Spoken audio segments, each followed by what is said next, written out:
అండి, welcome back to my channel. ఎలా ఉన్నారండి అందరూ? ఈరోజు వీడియోలో సింపుల్గా టేస్టీగా ఈజీగా చేసుకునే అరటికాయ వంకాయ కర్రీని ఎలా ప్రిపేర్ చేసుకోవాలో ఇప్పుడు చూద్దాం. స్టవ్ ఆన్ చేసుకొని ప్యాన్ పెట్టుకుని ఆయిల్ వేసుకుని ఆయిల్ వేడైన తర్వాత పసుపుని యాడ్ చేసుకోవాలి. తర్వాత అందులోకి మీడియం సైజ్ ఆనియన్స్ 2 యాడ్ చేసుకోవాలి. ఆనియన్స్ వేగిన తర్వాత రుచికి సరిపడినంత సాల్ట్, కొద్దిగా జీరా పౌడర్, అలాగే కసూరి మేతిని యాడ్ చేసుకోవాలి. కసూరి మేతిని యాడ్ చేసుకోవడం వల్ల కర్రీకి మంచి టేస్ట్ వస్తుంది, అలాగే హెల్త్కి కూడా చాలా మంచిది. తర్వాత కారం యాడ్ చేసుకోవాలి. ఇక్కడ నేను 1 స్పూన్ వరకు కారాన్ని యాడ్ చేసుకున్నాను. ఒకసారి బాగా మిక్స్ చేసుకున్న తర్వాత సన్నగా కట్ చేసుకుని పెట్టుకున్న అరటికాయ ముక్కలను యాడ్ చేసుకోవాలి. ఇక్కడ నేను ఒక అరటికాయని తీసుకున్నాను. అలాగే సన్నగా కట్ చేసుకుని పెట్టుకున్న వంకాయలను వేసుకోవాలి. ఇక్కడ నేను 2 వంకాయలని యాడ్ చేసుకున్నాను. వీటన్నిటిని బాగా మిక్స్ చేసుకోవాలి. ఇప్పుడు మూత పెట్టుకుని కొద్దిసేపు మగ్గించుకోవాలి.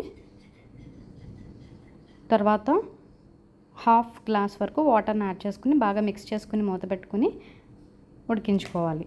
ఒక 10 to 15 మినిట్స్ లో ఫ్లేమ్లో ఉడికించుకుంటే కర్రీ రెడీ అయిపోతుందండి. లో ఫ్లేమ్లో ఉడికించుకుంటేనే టేస్ట్ చాలా బాగుంటుంది. కొత్తిమీర యాడ్ చేసుకుంటే ఎంతో టేస్టీగా ఉండే వంకాయ అరటికాయ కర్రీ రెడీ అయిపోతుంది. ఈ రెసిపీ మీకు కూడా నచ్చితే తప్పకుండా ట్రై చేసి చూడండి. వీడియో నచ్చితే తప్పకుండా లైక్ చేయండి, షేర్ చేయండి. అలాగే మరిన్ని సింగపూర్ ఇంట్రెస్టింగ్ వీడియోస్ కోసం మన ఛానల్ని సబ్స్క్రైబ్ చేసుకోండి. Thanks for watching.